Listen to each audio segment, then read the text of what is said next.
قدرمنو لیدونکو د پیاوړي لیکوال غونډه ګورئ. 23 تاریخ دی 23 سپتمبر نړیواله ورځ ده د پښتني ثقافت یا پښتني دود لونګۍ. د دې غونډې په هکله د دې ورځې په هکله پیاوړي لیکوال تابعه کړې ده چې دغه ورځ په ښه جوش ولمانځي او خپل پښتني دود نړیوالو ته ښکاره کړي چې پښتانه په دغه دود باندې پیژندل کیږي، پر لویو لنګوټو جګو شملو پیژندل کیږي. پر لویو لنګوټو جګو شملو پیژندل کیږي. پر لویو لنګوټو جګو شملو پیژندل کیږي. پښتون په هر هیواد کې پر پښتو پیژندل کیږي. نو په همدې هکله باندې قدرمن رضا شیدا ته خواست کومه چې د نن ورځې په هکله باندې خپل زرین خیالات د موږ سره شریک کړي او ټولو لیدونکو ته یې ډالۍ کړي. ډېر مننه د پیاوړي لیکوال له اړخه چې د نننۍ ورځ نمانځل کیږي د پښتني کلتوري ورځې په هکله. کمال صاحب نور ملګرو خپل نظر وړاندې کوي. په پښتني کلتور کې ډېر شیان او ډېر څیزونه شته چې فقط خالي لنګوټه نه ده. زموږ سره پیزار دی.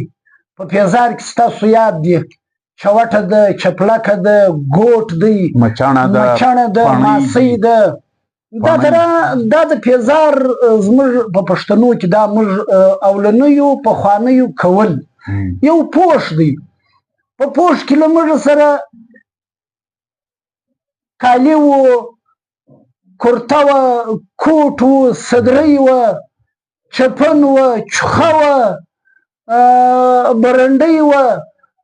دا تره د پښتنو په پوښ کې چې زما نومونه نه دي زده، نور هم ډېر شیان شته.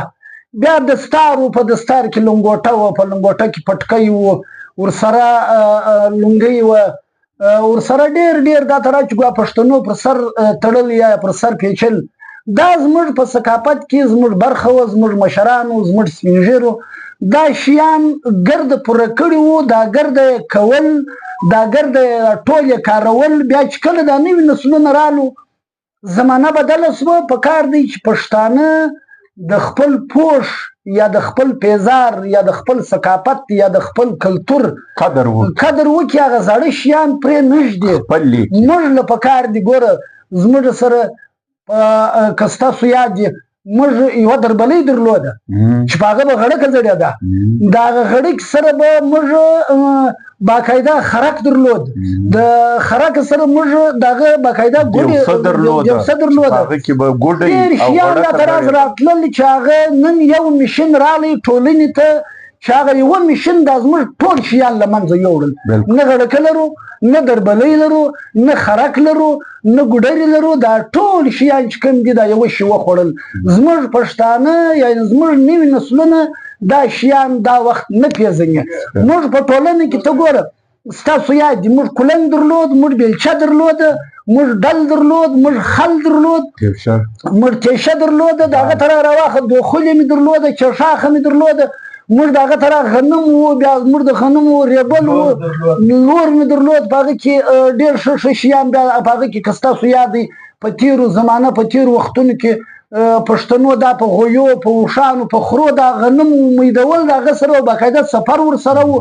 بیا به د هغه څه واڼه دی جوړه کړله. د واڼې د مخه په دا غنمو کې باقاعده زموږ خلکو کوده درلوده. د کودې سره یې غېږ درلوده، د غېږې سره یې بیا غونج درلود، د غونجه بعد یې بیا درم درلود. بیا به پر دې باندې سفر کوي یا په خرو یا په غویو یا په اوښانو. په هغه به باقاعده سفر پسې و. د کرغنو به جوړ کړی و، هغه به کوټل. بیا ټکټران رالو، د ټکټر د زمانې بعد بیا تریشران رالو. زموږ په کار دی چې پخواني شیان، پخواني نومونه، دغه شیان چې په معاشره کې پراته وو، کستۍ یادې منګۍ وو، د منګي سره کنجي وه، د کنجي سره لاستور وه، د لاستوري سره کټو وه، د هغه طرح موږ ډېر شیان په معاشره کې درلود، مرتبان وه، تنګ وو، کوزه وه، دا شیان په کار دي چې موږ ټول په ټولنه کې وساتو، دا را ژوندي کړو. و دا نوي نسلو ته دا خپل شیان باقاعده په کار دي چې په شکلي تور ورښکاره کړو چې دغه شکلونه دي، دغه شیان. نو زه خپل مجلس په دې ځای ختمول غواړم. قدرمنو لیدونکو، خوږه او خوندوره وینا د نن د ورځې په مناسبت باندې ښاغلي رضا شیدا تاسو ته وړاندې کړله. ډېره مننه د ده نه، یو جهان مننه.